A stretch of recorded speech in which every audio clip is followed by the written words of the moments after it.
ati account Diana Rosa alifrozen, na nilikuwa nauliza kama alifrozen, why were you telling people that you paid a first installment ukiwa kwa live mpaka ukatuambia the remaining amount? How hii account ilikuwa frozen after wewe kulipa?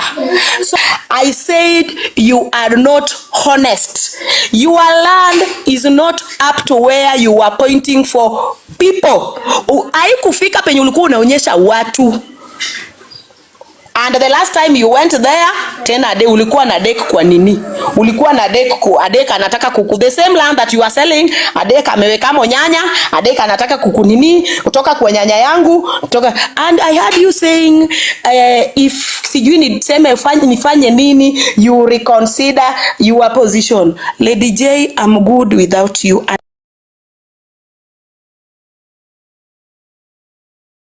Hello guys, it's your girl Patience Status. Welcome and welcome back to my YouTube channel. If it's your first time here, make sure you hit the subscription box and put on the notification bell so that you don't forget any time I post a new video. Remember, I'm the queen of online gossip. So welcome to today's video. Don't forget to give it a like and leave a comment on the comment section. How will I maintain these 100 people of mine? Nitawa maintain aje? Nitakuwa nakuja napiga story ombewa kila siku. Oyo. Nitakuwa nakuja na nini? Mimi ndio naamua nitakuwa nakuja na nini? Nitakuwa nawapea aje? Kila kitu na siku yake. Unasikia? Yeah. So,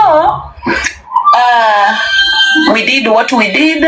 Ombewa left because Ombewa felt uncomfortable being asked about accountability.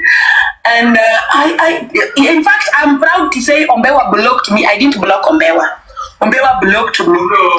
Mimi huwa nakaa kwa space mpaka inafika mahali wewe ndio unachoka na mimi because loyalty yangu inaendanga for a very long time. So when Ombewa felt that this woman, because she kept on saying, just analyze me. But when I analyze, nikimwanalyze mara moja tu hivi naenda kufunguliwa live. Abanas, me I don't care, just analyze me. Just analyze me. Nikianalyze mara moja hivi naenda kufunguliwa live. Unaona? So alienda pia mimi nikaenda zangu and so far so good. I can't complain. God has been faithful. And to kila mtu penye nilipitia nikafika mahali nimefika. All gifters, supporters. Including Ombewa, mbarikiwe sana. I came here, nilikuja nikiomba unga. And today, mtu anaweza panda kwangu, apewe biashara, apewe unga, apewe like mtu anaweza panda kwangu, atoke kama anacheka venye nilikuwa napanda kwa watu. And that one does not give you audacity ya kunitroll. You know, mimi nilikaa chini nikaangalia Ombewa alikuja hapa mpaka akaonyeshana screenshots zangu venye tulikuwa tunaongea, akaplay mpaka recordings, and I said I want to win the heart of my people. Nikifanya tu makosa ya kuonyeshana message ya Ombewa, these people will not feel safe even in my inbox. Sindio? I said I'm not sipigani hii vita Ombewa, sipigani. Dakika moja niongee na mtu hapa. Okay, all right. But guys, sijui kama mshai-realize every person mwenye alifall out na Lady Jacqueline, okay? Every person mwenye alifall out na Lady Jacqueline, but as long as ulikuwa kampi yake, anakuanga na soft spot towards that person. Tuseme tu ukweli wa Mungu. Niliwaambia hapa wanasema ukweli. Every person alifall out na yeye, especially wale wenye tuligrow from her. Hata kukiwa na nini anakuanga na soft spot towards every of that person. Tuseme tu ukweli. Anakuanga na hiyo soft spot. And that's why mimi hata zingine wanamcharaza alafu naanza kucheka. Mnakumbukanga hata zingine mnaniuliza na leo hujaongelelea Sikola kwa nini, and I'm like, na leo sijamuona kwani hayuko online. Ako sawa kweli? You see that? Unaona? Yes, as much as tunapigananga na yeye, anakuanga na kale ka soft spot towards every person. And that's why I think that's why hata vita zetu tunapigananga, then mnafika mahali then you chill. Anafika mahali hizo vita zenyewe mnapigana tena mnachill. Yeah?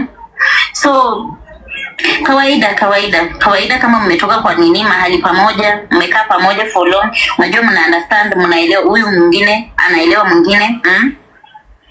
Yeah. So ni hivyo, na hata msishangae ITK nani alikuwa anampenda. Lady Jacqueline anampenda hata mpaka sasa I know. Ni hii kukosana yenye iko katikati yenye tulifall out hiyo ndio inafanya wanapigana. Unajua mtu kama mlikuwa pamoja sana. Mnapigananga kwa sababu mnaelewana, unajua kwenye unaguza mtu. Hiyo ndio inakuanga. Yeah. Endelea kwa chicken. I'm back. Kuranga bigo vyambo. So, guys, Ombewa anasema say the truth, you are lying. Honey, Waitike lies too much. I wanted to ask her one question. Ameogopa ukweli. Lady J. Ask that question kwa comment section ni kujibu. I don't have your time because utakuja hapa kutuanze kuvurugana. Hii ilikuwa tu TBT. Nilikuwa siwezi waweka pamoja. Unatuweka tu. Unatuweka tu. It's only that I don't want a situation where I'm going back and forth na Ombewa. Sasa hiyo ndio itakuwa itakuwa mbaya that now namuonyesha madharau mbaya. But unatuweka tu. Kama anakuja kuuliza maswali na anaposa na acha na mjibu. Na kama nataka kelele, I don't think sauti ya Ombewa inaweza nishinda kwa kelele. I'm good at kelele. Nafukuza tu watu wanaenda kwa uwanja na hold you to account right. Mtapigana, hebu endelea. Uleta huyo mwanamke hapa niulize swali yenye anataka kuniuliza. Unaweza hata mpatia timer, unaniuliza, unaniweka na mjibu na timer. Wewe maliza story yako kwanza. Yes Betty. Waitike microphones kwingine na Ombewa, lakini si Wednesday na Saturday. If you know me. I know. Nimejua.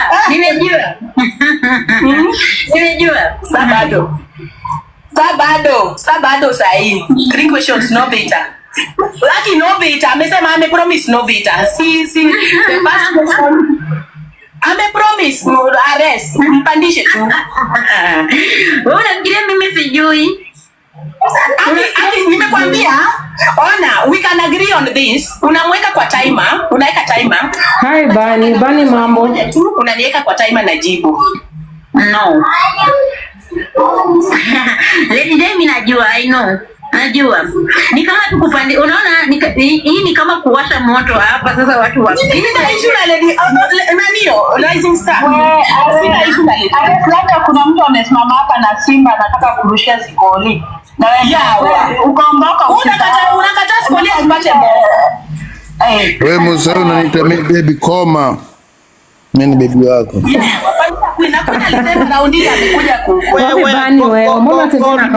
Wewe umeipa jina mpaka na profile picture wewe. Mkaiba mpaka matako. Sasa mimi nafikiria ni baby wangu, kumbe umeipa jina yake wewe. Sauti yangu akianza nimekwambia question yenye nataka kumuuliza kuangusha kule kwake. Huyo demu mwenye ako chama ni huyo, ni rafiki yangu. Sasa wewe umeipa jina yake mpaka na profile picture pia. Masa usiingilie familia, mute tu, acha nao. Hao ni wapenzi. Okay. Pole TD. Mimi si mtarajiwa hapa. Ni sawa. Tunaelewana kucharazana, kila mtu aenda fungue, kila mtu ako na platform. Lakini apande aulize swali. Ikuwe ni swali, not explanation. Swali. Okay. Okay, Jacqueline, waambie kwanza wataptap. Na mtaptap guys. Na wataptap, waambie kwanza wataptap ndio tumpandishe. Mtaptap hadi 60 ndio tumpandishe. Thank you Bani. Na matuzi. Mtaptap kwanza tukimbili sana na hatutaptap. Hai. Mimi unless waka ina kinori ya ile. I'm not here. No, I'm not here in that capacity, but in Jeroge. I'm not here because okay. Kama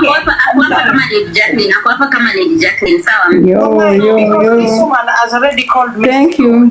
Can I sit here with her muted? Alafu kuna kitu nitakuambia, mutasikia Lady J akianza kuomba umoderate hapo, okay?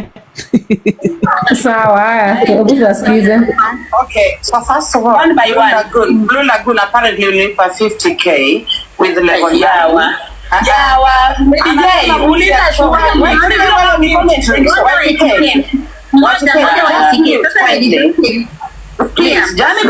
na comment section. YTK, just mute. You cannot intimidate me. Mute tu. Ngojeni. Mtakuja kupigana. Mimi nilisema msipigane. Nimesema niko na maswali for you. When I'm not talking to you, ukuwa tu uko mute tafadhali. Haya, niko mute na ngoja maswali. One by one. Usiweke maswali matatu watago moja kwa moja. Sikiza. Maswali zako umekuja kuuliza YTK. Don't address any other person tafadhali. Yeah. Okay, so first of all, let me say this. I'm quite happy that I stole 50,000 from Blue Lagoon. Sasa nasema mwizi achomwe. I'm actually very happy because I'm ahead by 50k. Nia sasa. Aya, sasa YTK, my first question to you. Umeongea, first of all, kuna kitu RS amesema. Anyone who came from my platform, trust me. Ni watu wenye I love when they are succeeding. Question. Right? No, YTK, don't intimidate me, darling. Don't. I'm 48. You are a kid. Mute. Mute. Thank you very much. So anytime any person who came from my platform is succeeding, I love it. So keep winning, guys. So that's what I can say. Okay, my first question to you, YTK, is this. You remember you were there when we were raising money on my platform, and by the way, just be specific. Who said the story? Maybe sina shida na wewe, by the way. So we were there when we were raising money on my platform, and we raised 2.8 million at first. Okay, and then we raised another 1.5 million. In total was 4.3 million. When my friends gave me money with attend Kinameru Pretty, I decided to round that money to 5 million. I decided to do that because marafiki zangu walinipa do, mpaka wa leo wananipa pesa, mpaka wa leo. Sikujangi hapa kutangaza. So total on my platform for my school, we raised 4.3 million. The reason I was calling you dishonest on the comment section is because now you're really trying hard to change that figure into 6 million. Know the actual amount that was raised on my platform. I'm not saying this to vindicate myself in any way. By the way, I own that title ya mwizi. Mimi nimeshawekwa number 1 mwizi wa TikTok. My dear, I love that title. I have no problem with it. So this is not about kuwa mwizi ama kuiba what amount. It is about your integrity as a person, as YTK. Why do you see the need to change the figure when you are actually there, you are present in that mchango? Can you answer me there? Na please, just be calm. Maybe just answer to calm. Maybe I'm just a woman like you. I moderate. Nitakuwa hapa atajibu tu vizuri. Hakuna matusi, hakuna kubishana. Yes, okay. YTK.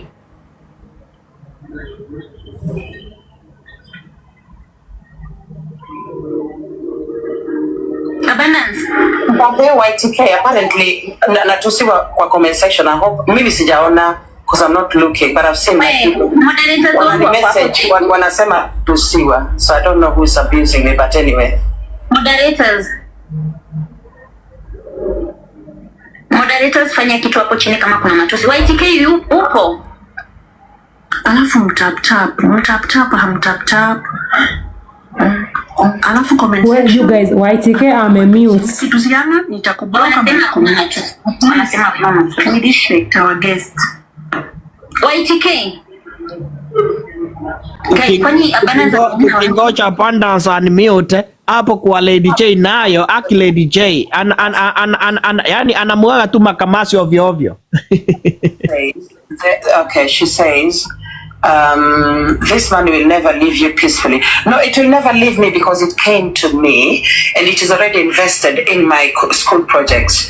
Any money, because remember, I don't eat much. I eat only 1 plate of food. So if you give me 4.3 million, if I was to steal it, then perhaps I'll only steal maybe 5,000 for food. The rest I will invest in the school project. You understand? That's the only thing I do with my life, build schools. So, my darling, the 4.3 million, aita niacha, imeshaingia kwa project. Okay? And more money has come after that. So, your theory yako is useless. You know, that's one.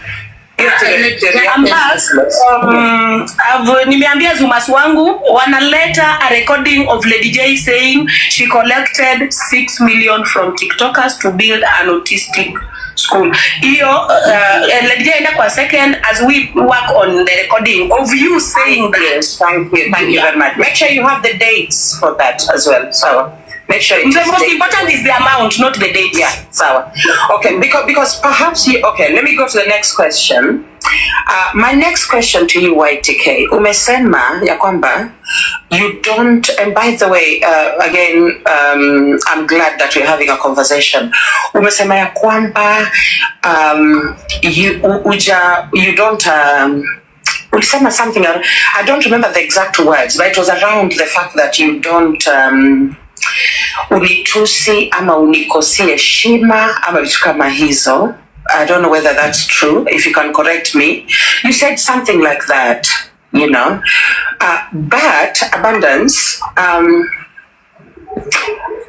when okay, there's something you said. Kuna uongo ingine ulisema ya kwamba you came to my inbox ukaniambia ya kwamba watu wangu wanakutusi niwaongeleshe.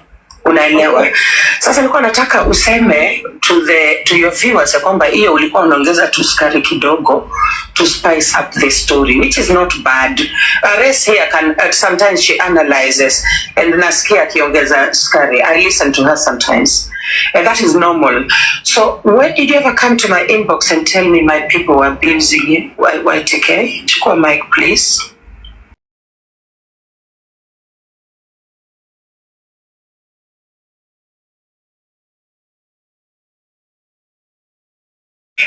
And you told me you ulini blue tick.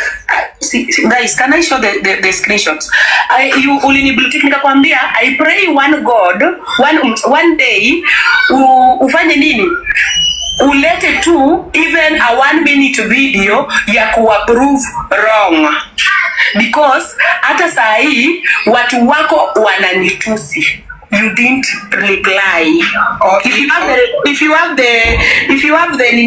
have the screenshot, you are good at kuandika watu, unaweza angalia inbox yako, ulete watu the whole evidence. Because the last time you unaniandika, you didn't bring that.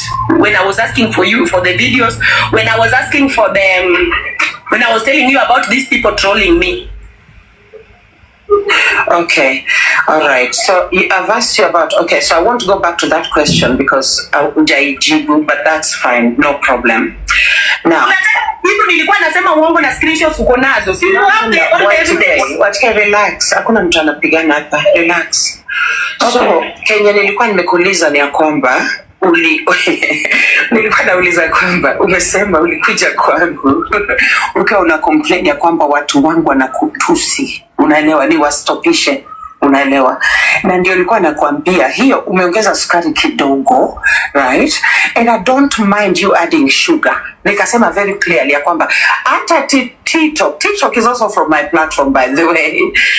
TikTok wanga akianalyze anaongeza kasukari kadogo ku spice things up kwa TK. All I was saying is that you just be a little honest. There's a way in which you talk. Saa zingine unajaribu ku make point so much mpaka you twist things kidogo. And that is why I said in the comment section I needed to ask you a few questions. One of them was about the money. Second one was here about hiyo ya nini, hiyo ya wewe kutwist nini ya kwamba ulikuja kwangu, because by the time watu wangu walikuwa na address, we were not even in conversation kwa WhatsApp. So that's what I was wondering, when did YTK ever come to me? Hata mimi nilishikwa na butua kwa comment section. Number 3, YTK, my third question is, I only have 3 questions, by the way. Third question is this.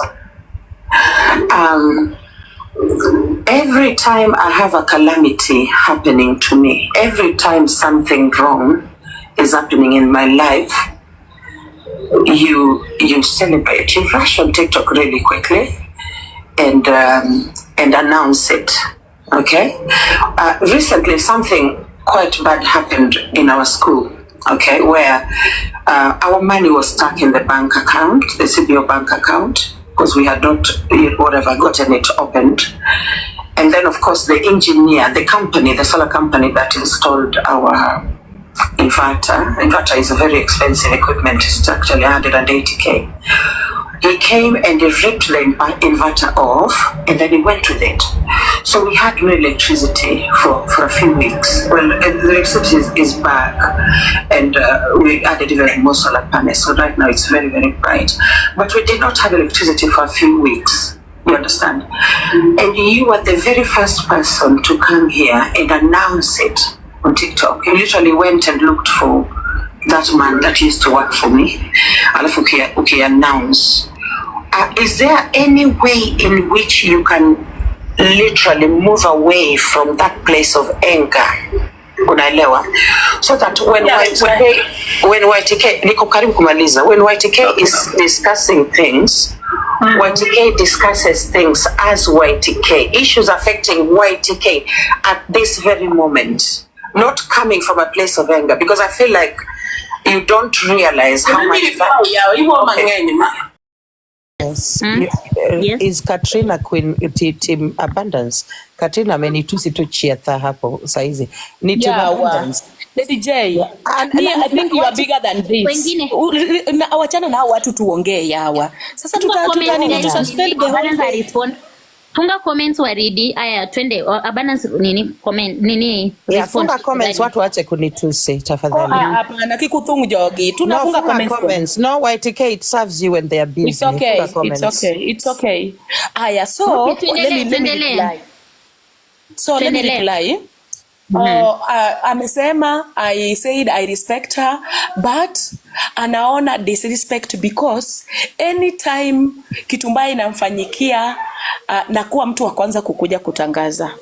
Amepeana example of shule kuzimwa taa, inverter kuenda.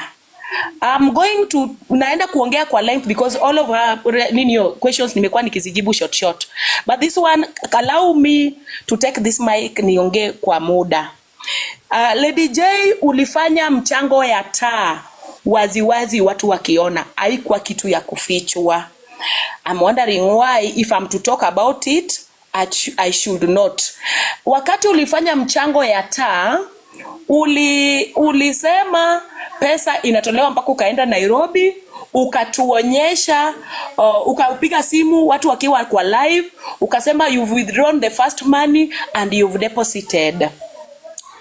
And all the moves that you are making this time round, you made them on a camera.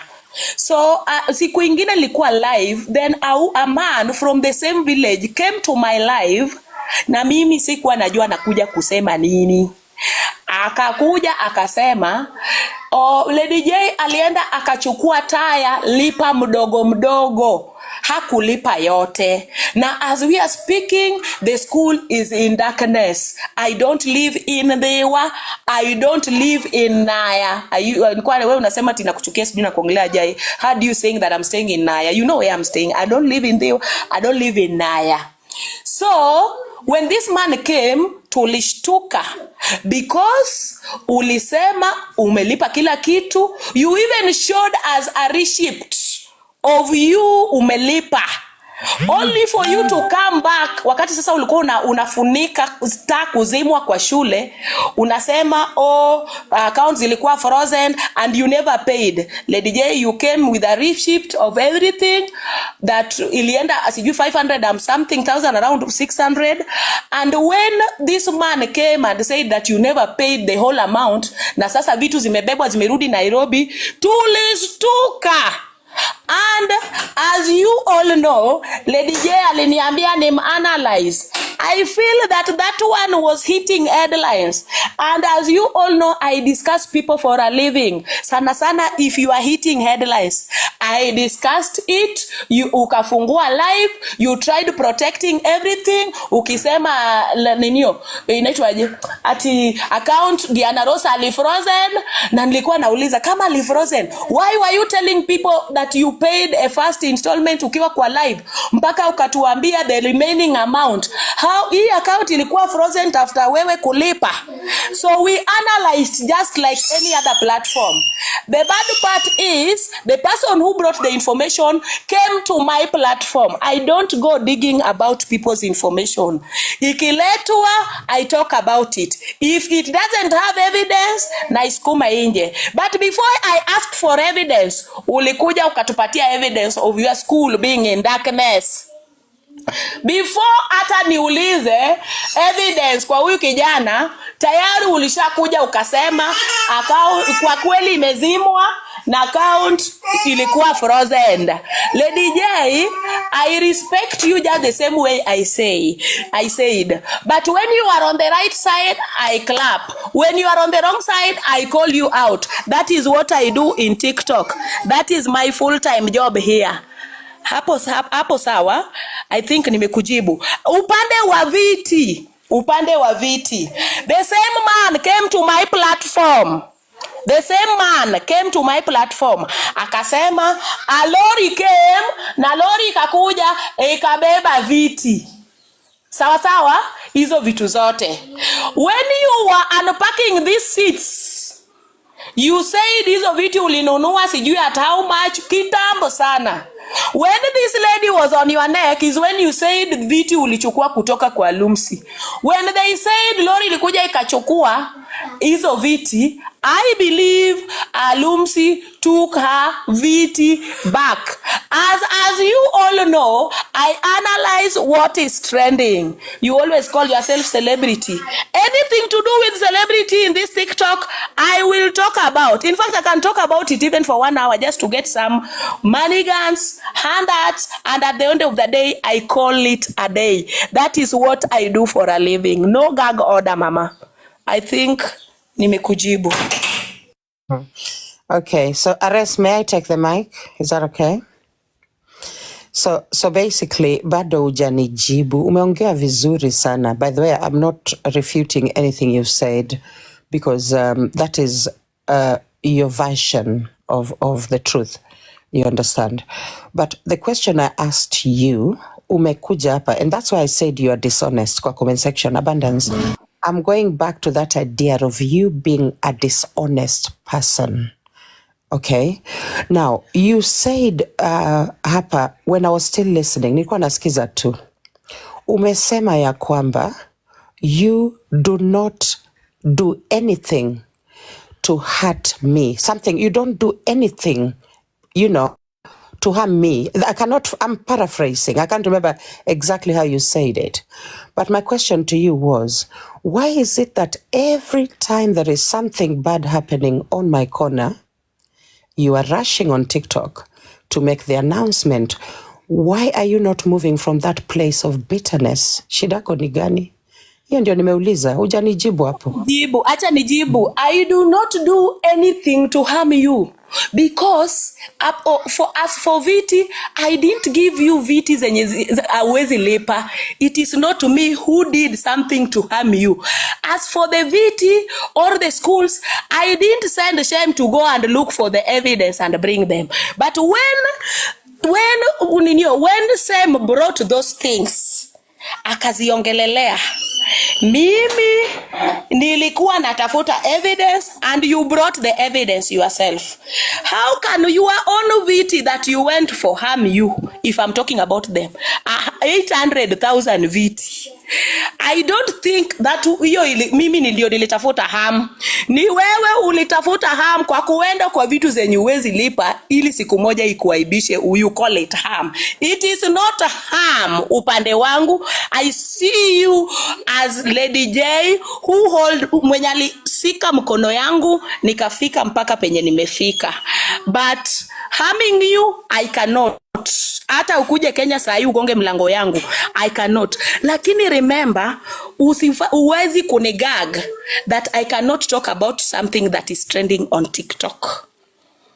Sawa sawa. I want you to understand that there is analysis that where I will analyze my own celebrity, Lady J. I will analyze you and kilichochote imeletwa. Unaona celebrities wanaletanga, ameachana na bwana yake. Hata hizo vitu personal. Ikiletwa, I analyze. Bora nime-analyze ukweli. It's true, the viti are not there, ilibebwa, and it's true, nini ilikuwa switched off and you confirmed. Ku-analyze ya uongo ndiyo mbaya. Haya. Sasa, thank you for that last statement. Nilikuwa nangoja uiseme, ku-analyze ya uongo ndiyo mbaya. And by the way, YTK, I am a believer in free speech, and I am a proponent of debating. That's why most people who come from my platform, they end up being great debaters on TikTok. They analyze, they discuss issues. Look at the way Paulina talks on TikTok. They discuss issues, not people. So, because they somehow, there's a way in which they used to see the way I was analyzing, especially when I used to analyze Nyako. So there is some kind of training yenye wametoka nayo kwa platform yangu. Apart from that, they just happen to be smart people like RS. Okay? So my question to you now, YTK, is this.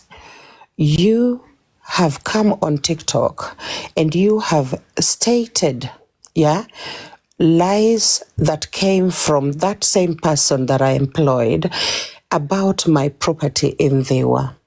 And you personally have insisted, I've got the recordings, just that I don't have time to dig and bring them to you.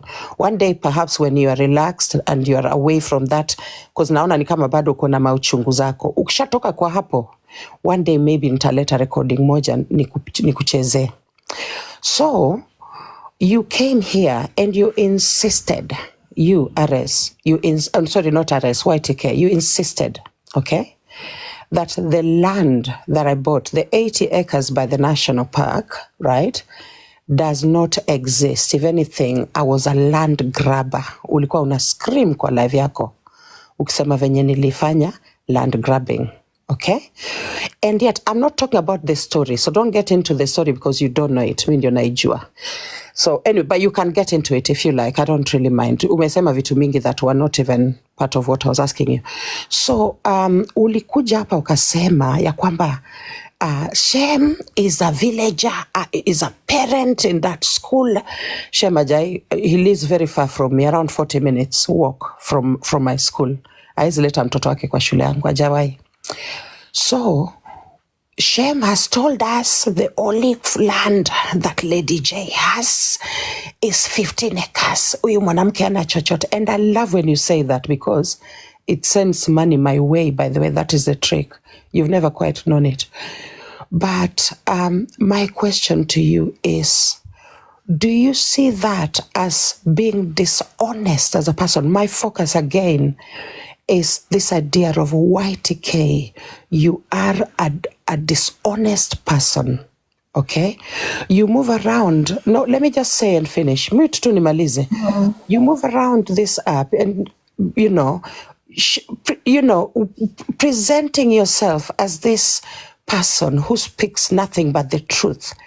But there's a lot of dishonesty with the way that you do your quote unquote analyzing. Okay? If in my opinion, you are the most dishonest person when it comes to analyzers for TikTok. You can disagree with me based on facts, and then I will reconsider my position.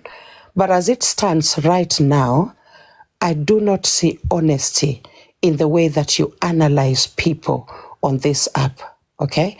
My school itself sits on 19 acres. My school, Shule Peke, inakaa kwa 19 acres. But you came here on TikTok and said, Lady J hana chochote. Nimeambiwa na huyu Shem, huyu ni neighbor wake. Ako na 15 acres and nothing more. And you were there insisting because you are coming from a place. Huyu ana play recording ama? Rising Star will not listen. Nimekuja. Nani anataka kuplay record? Thank you to Lady J ana play recording ama anauliza swali. Ngoja YTK mute kidogo. Okay, nilikuwa nimepick call, so nimerudi kama Lady Jacqueline ndiye anaongea. So what is your question, Lady Jacqueline? I've already asked, anajua swali. Chukua mic YTK. Okay. Nalo. Okay, YTK. Okay. Lady J, I've never been to Ndewa. I've never even dated a man from Ndewa. I don't know where your schools are. I am an analyzer on TikTok. I analyze using recordings. Sawa. I analyze using recordings. Umeongea kuhusu I started lies about your properties. Lady J, you and I knows very well that I have all your title deeds that you brought here. You sent them to me. Bado niko nazo. Hiyo ni story for another day. Hiyo wacha niweke kando. Shem Kamekona is the one who went to magazeti and said you don't own hizo lands zote zenye unauza. Your lands are up to 15 acres. The rest ni content. Unasikia? The rest ni content. I analyzed based on what I zoomed. Because you ulikubali kwamba you had an ongoing case with Adek. I said you are a dishonest person because if you know that your land has had disputes, you cannot sell the same land to friends because ulikuwa unakuja, you are giving lands as less as 50k.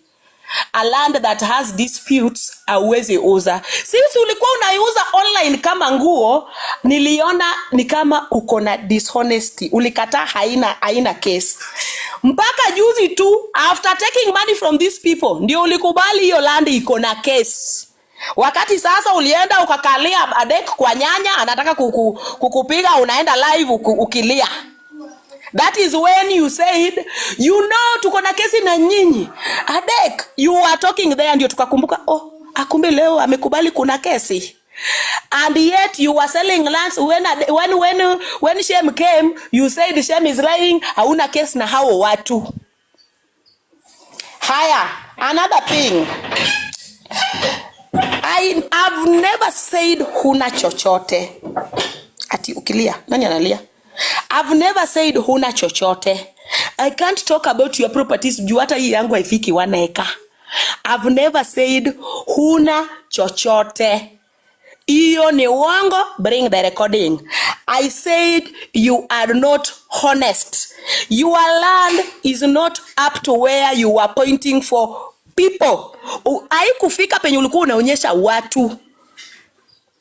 And the last time you went there, tena ulikuwa na Adek kwa nini? Ulikuwa na Adek anataka the same land that you are selling, Adek ameweka nyanya, Adek anataka kukunini kutoka kwa nyanya yangu, and I heard you saying if sijui niseme nifanye nini, you reconsider your position. Lady J, I'm good without you and I thank God for this far. Don't reconsider any position because I messed myself big time. But God has a way of doing his own things. Nilipita kwako ndio watu wajue mimi I'm clean. Sikomo kwa hizo vitu za Dek. I've never been to Ndewa. If you are talking about your properties that you bought, even if they are 100 acres, sell and give the title deed. You always claim to be that inaitwaje celebrity. Go to celebrity pages, you will see negative comments and they don't delete them. Listen to people talking about celebrities. Watasikia watu wakiwaongelelea, they don't respond. So maybe you can know kwamba wewe na celebrity you are two parallel lines. Ufiki kukua celebrity because anywhere ukisikia ukiongelewa unaponyoka, unakuja, unataka kujieleza, unajieleza, and you know very well that all these things that we are talking about, it's you who brought them here. You went live saying you have 200 acres. You went live saying you have 200 acres of your own. The person that was holding for you camera came back and said, it is 15 acres. Zingine ni content. Don't come and attack me kwa issue ya land. Najua bei ya hii penye naishi, sina hata extra. Sort your issues with the lands, the villagers, and they will come back and praise you, and we will praise you. Wewe ndio will to introduce to those people, and those people are giving us information. I told you I talk about people for a living. So if it is brought positively, Lady J amemaliza kujenga, na clap. That one this time round hata amefanya vizuri, na clap. If it is negatively, I call it out.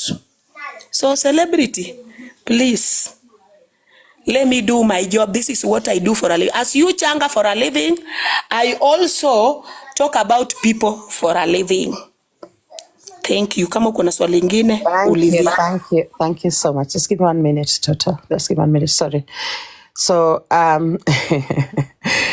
thank you very much, Abundance. That was actually such a good address. Now, what I said was I would actually reconsider my position on the matter. Yani, when someone says that, that's actually a metaphor for I will change my mind on the issue. You understand? So my position was that you are the most dishonest analyzer on TikTok. That was my position. That is a very bold statement if you think about it, because there are 600 plus people hearing me say that you're a very dishonest analyzer. You know, you don't use reason, you know, or subjectivity. Objectivity when you're analyzing. Thank you, my boss governor. Thank you, darling. You analyze, quote unquote, using hate. Okay, so depending on how much you hate a person, your analysis will actually be severely biased or severely kind of supportive of the person. So that was my position on the matter. So that's why I brought the idea of property. You came here and then you insisted that the land was only 15 acres, and you kept telling people over and over that musiuziwe, musidanganywe na hiyo shamba si yake, blah, blah, blah, blah. When in actual fact, at that time, you did not tell your audience that this woman and I have beef. Okay, we are fighting at the moment. Tunapigana, unaelewa?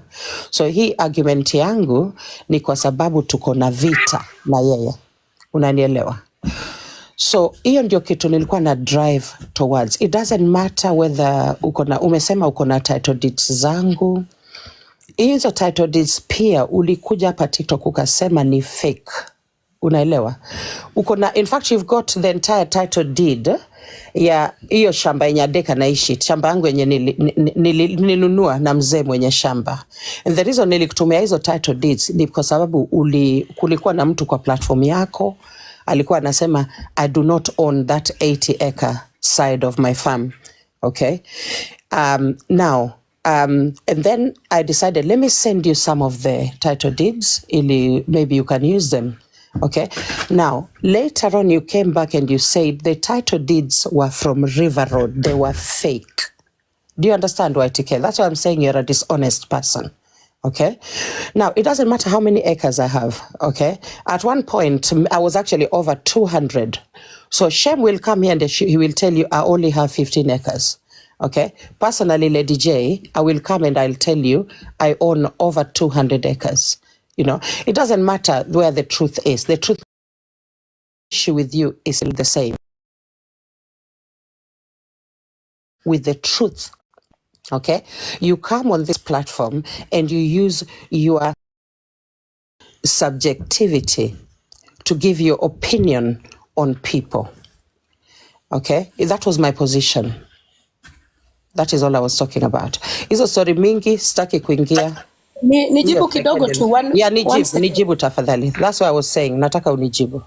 I don't have DCIs on the ground or the CIDs to do for me investigation on if you have a real land or not.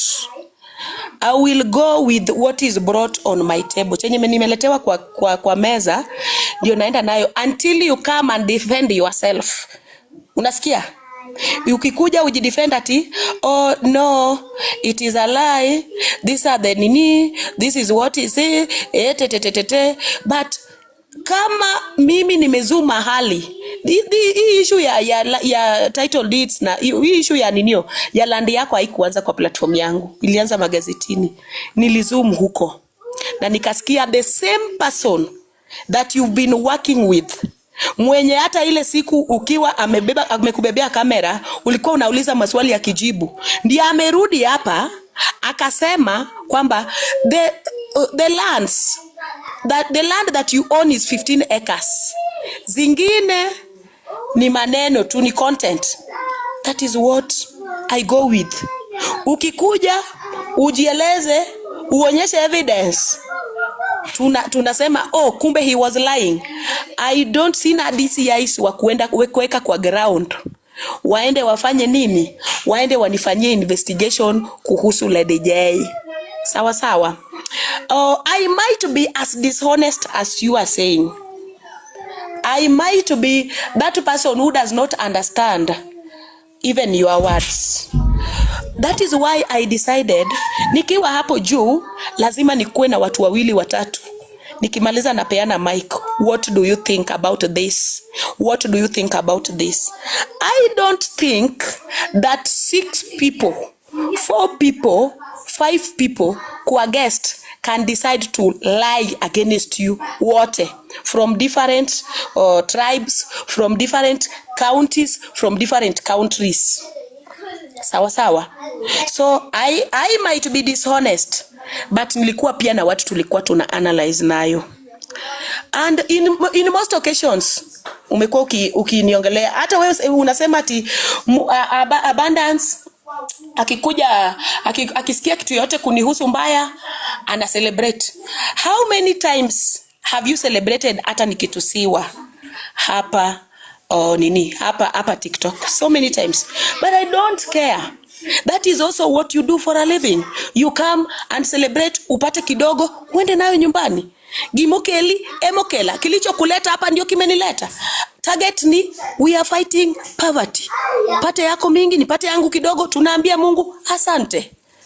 So if I see you talking about me with so much hate, hey, guys, alitusiwa, nilitoa nikuja nisikie venye alitusiwa, I say okay, yeah, these people should send some flowers to this woman, she really needs it. That's the same way I need it when zooming you. Sawa sweetie, I don't have any grudge with you. I don't have any personal thing with you. But if there is anything, kama kuna kitu inakuwa discussed about you, and I feel I should, so many times nimekuwa nikiassume zingine, mpaka juzi nilisikia ukipiga kelele bloggers wasikublog, but I knew it meant otherwise. So in so many occasions ningekuzoom nipate this one that she's doing is a good one. I just clap and we move on. And in make sense, I analyze and move on. So that is what I do. Sawa. Okay, thank you. So this is why I'm going to say this for the last time and then I drop. Thank you for a good conversation. And this is why I keep saying you're dishonest. Saizi umesema when I was telling bloggers was in a blog, you are sure it meant otherwise. You understand?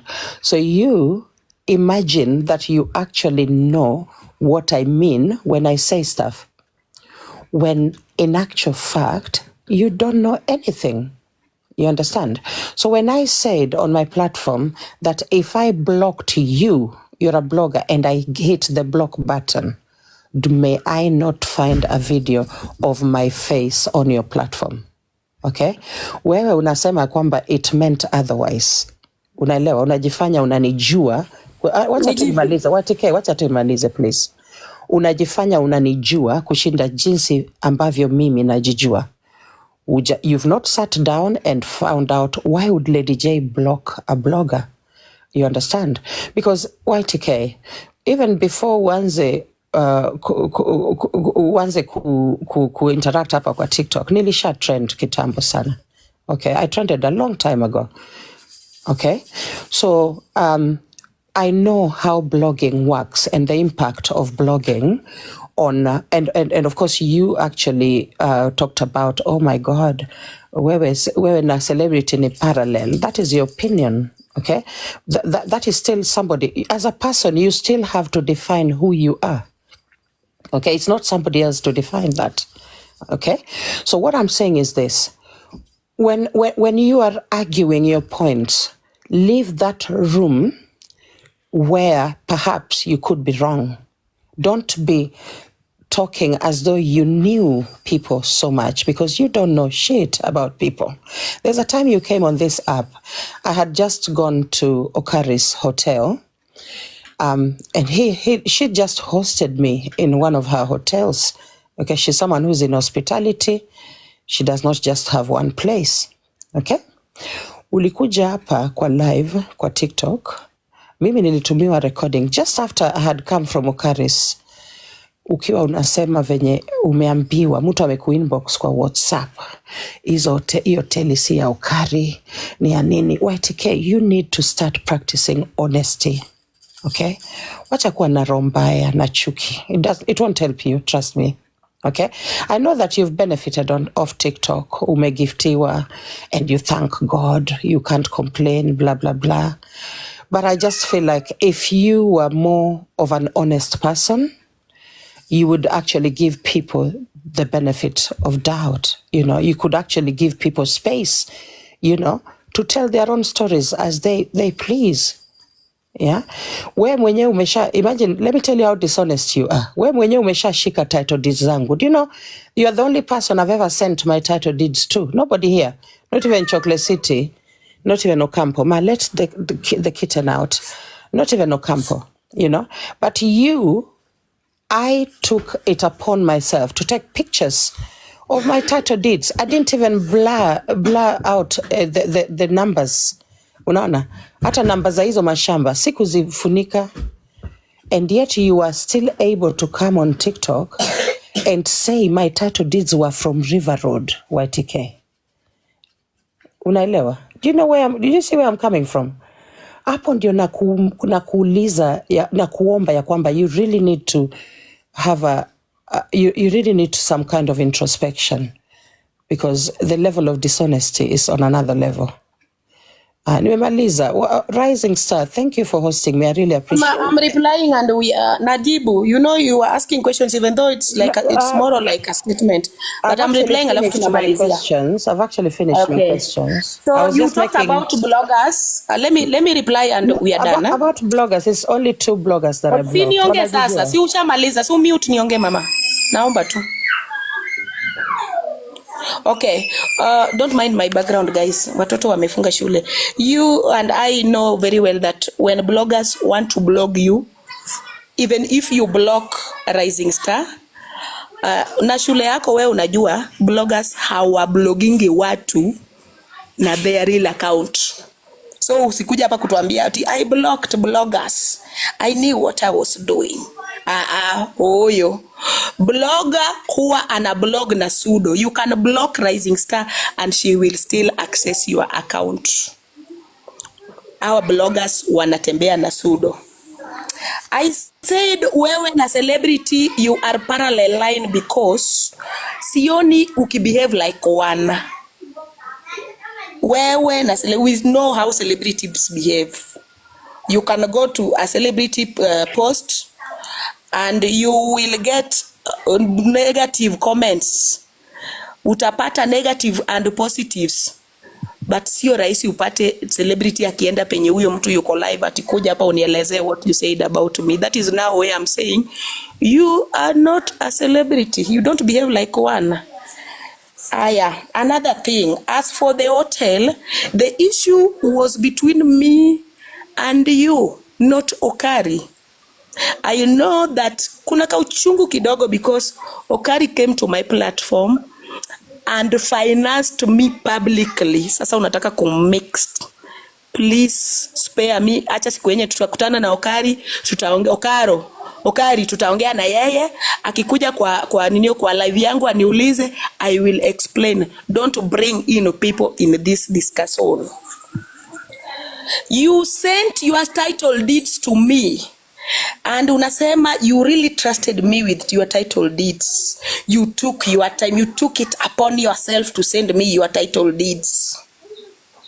And it took you a decade to send me a video of you building a school so that I can defend myself with, after protecting you for more than 1 year.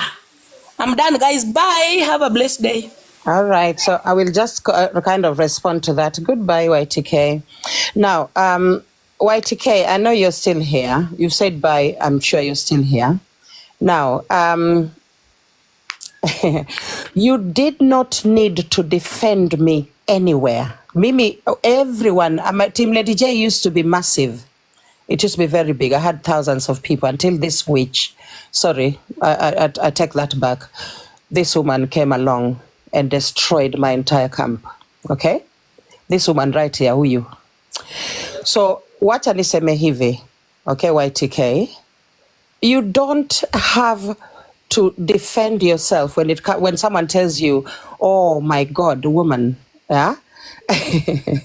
This person has this property. Now I'm going back to the issue of Okari. This woman has this property. Mimi ndio nikuja live nikasema Okari ako na mahoteli. Umekuja hapo ukasema hoteli zenyewe si za Okari. Ni mtu ndiye amempatia nini? Ati ni za rafiki yake. Umetumiwa message kwa WhatsApp. Unaelewa? Sasa unakuja hapa unasema kwamba it is because Okari alikupa do publicly. That is why I'm saying that. YTK. Okari anaweza kupa do publicly. That is fine. No problem. Yeah. But my issue still remains that of dishonesty. You twist things around to suit your narrative. Mtu akona hii inakuuma, unaenda unaitwist ili kuwe hivi. Unaelewa? And that is why I brought the issue of Okari. It wasn't because of any money yenye alikupatia. It was because of that same thing that I was telling you. Sasa umeamaliza, your mic drop was ya kwamba you asked me for accountability for a school for 1 year. Ulini defend for 1 year. And that is why you can address me the way you want. I'm saying again, YTK, nobody actually told you go fight for Lady J. Hakuna hata moja. And mimi Guys, nimeshukisha Lady Jacqueline. YTK, I feel like ameenda, so discussion imeishia hapo. Hao wawili wali request wajibizane, waulizane maswali, and I hope maswali zimeishia pale. So sitaki malumbano tena. Mi platform, I don't like fighting. Na hata mkiona nime-mute the whole conversation, I didn't really want to engage myself in it, because you know my stand and you know where I am currently. So niliwapa hiyo platform walumbane wenyewe kwa wawili, because Abundance ali-accept. Mimi sikuwa niwapandishe wajibizane hapa at all. So now that they are done, wanaweza enda kwa mali safi huko, wanaweza tusiana, ama waende kwingine wapate platform nyingine, sasa wapigane ile sawa. So thank you so much Abundance for coming. Nilikuwa na Abundance hapa because kuna mtu alikuja kwa comment section. Alright, Jacqueline, alikuwa na Abundance hapa kwa comment section, then alikuwa anasema kitu, then Abundance had to explain herself, so tulipita through her history on TikTok and how much amepitia magumu TikTok na mazuri yenye amepitia, and the people that she was thanking. So ilikuja along, ndio story ikakuja, okay? Yeah, so that is how tulikuja na tukajikuta hapa, and it is good that imekuwa vile imekuwa. Abundance mwenyewe amerequest ya kwamba waongee, because mimi sikuwa nataka wapande wote wawili mahali pamoja, because nilikuwa na wasiwasi ya kwamba wanaweza kuwa wanapigana. So na mimi sipendi hiyo maneno ya kupigana, because squeezy guys, mimi squeezy, I don't want to engage in vita. but it has gone the way it has gone. I'm so sure kuna mwenye each of them ako satisfied kwa capacity yake, hawajapigana. Si imekuwa peaceful guys, vile mmesikia imekuwa peaceful, and I know wamefika hapo, and I thank my guests kwa sababu hakuna mwenye ameinterrupt, wameongea wao wenyewe wawili, no one has interrupted them, wote wawili wamejibizana na story imeisha hivyo. So thank you so much guys. Betty, chukua mic. Kwa nini usipatie Betty? Ni mimi kwanza. Wewe umepata Betty hapa. Can you please wewe umepata Betty hapa. Ares. Mimi nakuja tu dakika moja tu. Aya basi ongea hiyo dakika moja. Okay, dakika moja starts now. Okay, Ares, next time nikirequest unanipandisha tu, hizi kwani zona zimeenda bure hivyo, simetoka zero. We, uli request mimi si kukuona, pole. Labda hata moderators wangu hawakuona, pole. Moderator ame deny mine, ame decline, imagine. Oh, pole. Labda alikuwa anaogopa. Na kitu nilishawaambiaga. Thank you guys. Hivi tu kama hizi. Nilishawaambia. Anyway, kwa hiyo Choko nataka kukuja Mboka.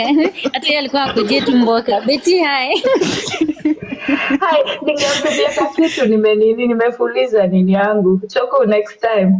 Nini? Okay guys, when you are gonna nini ka hand guys. Wewe anakuanga tu Mboka.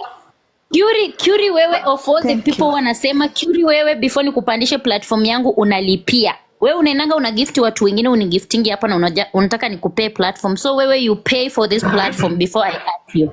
Ama uende kwa mtu mwingine. Betty, chukua mic. So, Betty nimemute. Okay, sawa. First of all, nilikuwa nimekuja hapa on a very very different topic until hiyo nitakuja, lakini kile nitasema tu kwa I want to congratulate everybody. Na leo hata wale na congratulate zaidi ni comment section that kila mtu amepanda hapa, you both teams, Lady Jacqueline, YTK, tumekuwa hapa kwa comment section except for one or two people who they really went overboard. We tried kushikilia watu wetu mikono bila kudisrespect each other. Ares, pigia comment section makofi. Yes.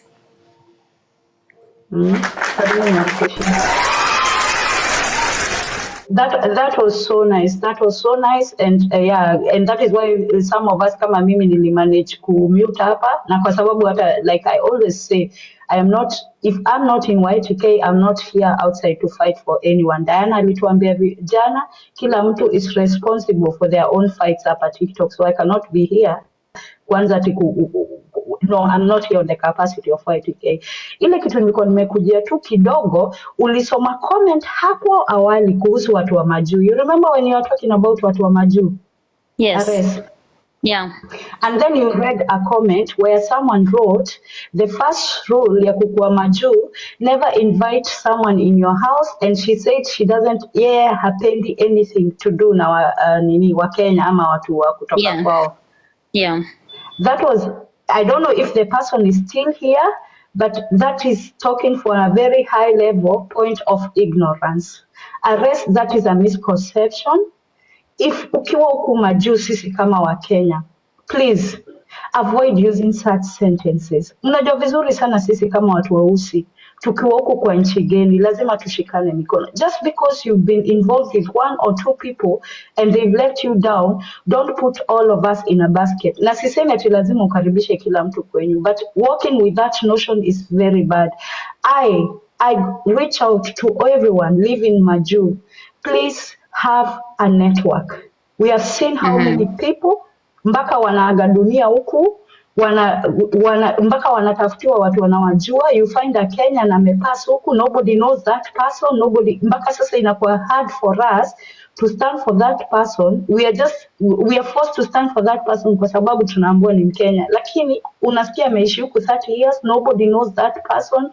The family labda huko hata hawajai muona, juu wengine hata ukija wanaingia chini ya maji. So please do not work with the notion that at the first ya huku hivi ati usitembee na wa Kenya wenzako. No, that is very very wrong.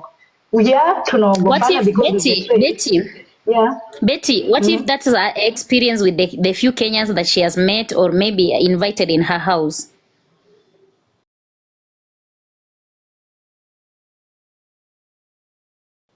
That is why I say don't generalize it. Don't generalize it.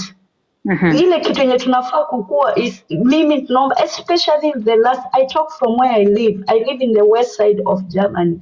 We've lost so many brothers during the years, and before I used to use that notion until I came to realize how important it is kwanza kwa nchi geni kukuwa na nini, kukuwa na network.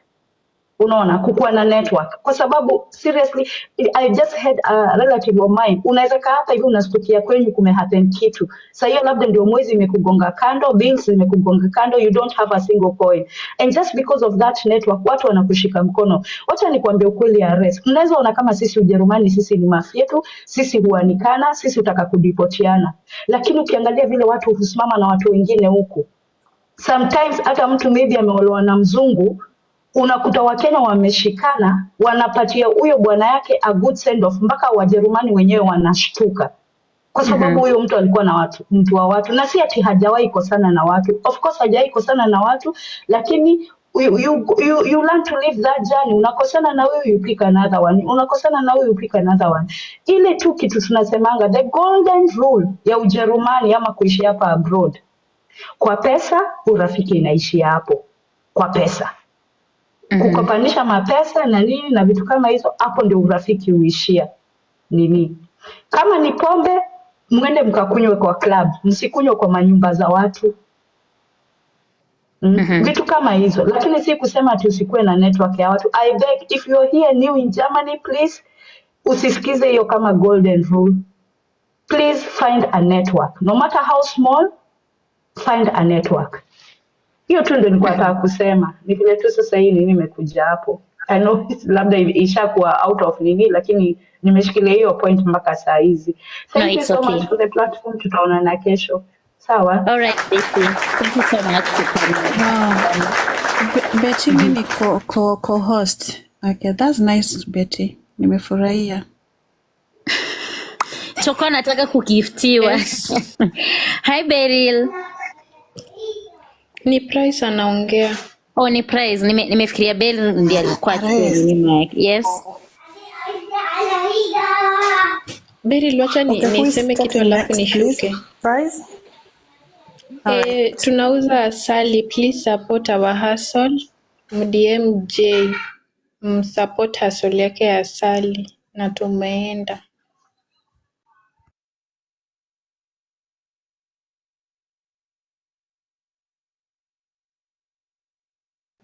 Thank you, Price. Yes, thank you. Maliza. Okay, thank you. Beryl, chukua mic.